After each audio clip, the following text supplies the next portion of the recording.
बिस्मिल्लाहिर्रहमानिर्रहीम।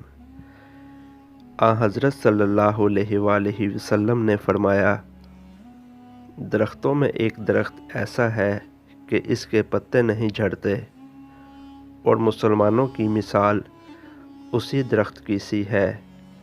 बताओ वो कौन सा दरख्त है? ये सुनकर लोगों का ख्याल जंगल के दरख्तों की तरफ दौड़ा। अब्दुल्ला रज़ियल्लाहु ताला अन्हो ने कहा, मेरे दिल में आया कि वो खजूर का दरख्त है, मगर मैं अपनी कम सिनी की शर्म से न बोला।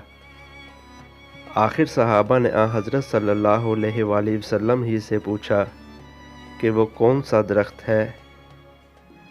आप सल्लल्लाहु अलैहि वसल्लम ने फरमाया, वो खजूर का दरख्त है।